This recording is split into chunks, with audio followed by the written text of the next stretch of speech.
I was done. Set out the rest of that range. So just put the gun on it. That's because in the staff meeting when we were playing it, they have more rounds on this Rolling Thunder than they've ever had in single. So I was like, at like 100, I was like, It was all done already. There was a look, because I sniffed through all. Swing shot, track check. There was a guy, they're walking around going, that's not the right thing. Take your mask off. I dare you.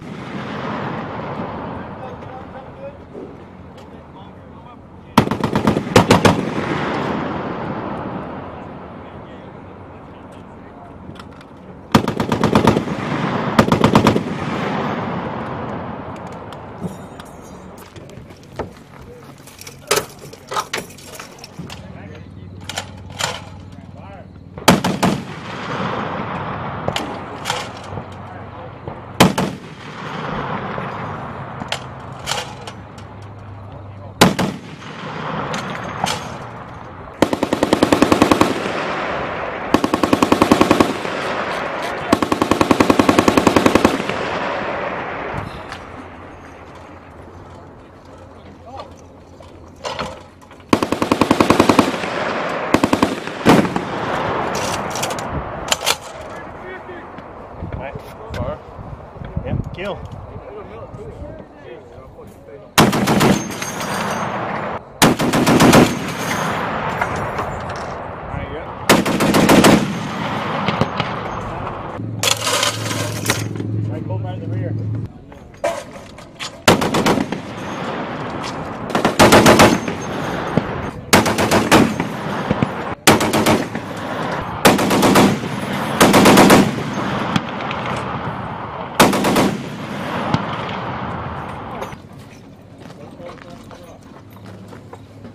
Quick, quick, quick. First target, front row, center tank.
Left 5! Record.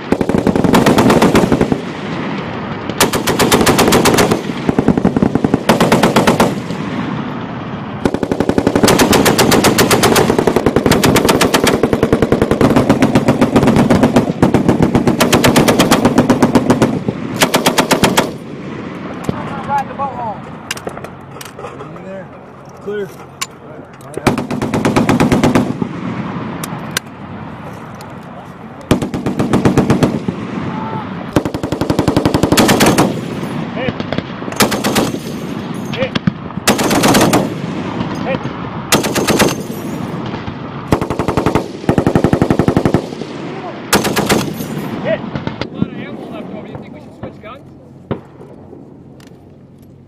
We've got a lot of ammo left over.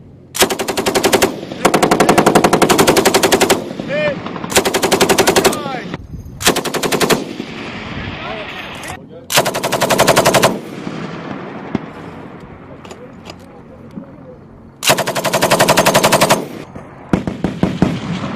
Back to 5-6 times.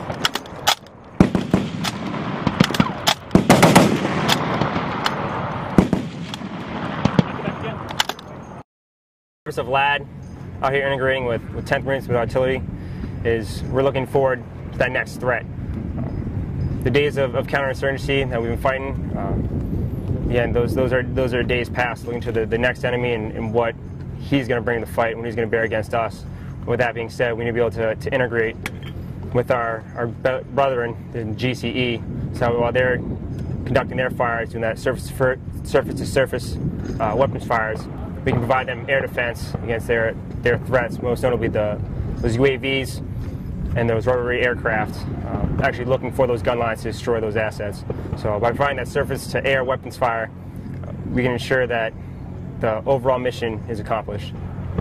Currently, we're located on range 44 at Fort Bragg. It's a multi-purpose range, conducting that medium machine gun shoot with the 240 and that heavy machine gun with that 50 cal, engaging targets at unknown distances. Proficiency in the crew serve weapons is a TNR event for our Marines. They need to be able to engage targets with those crew serve weapons in the event of the aerial threat or ground threat. Of those two weapon systems, my favorite is the M240. Very accurate. It's a high rate of fire. It's very, very easy to maintain as opposed to the 50 cal machine guns. Again, the main purpose that we're out here is that integration.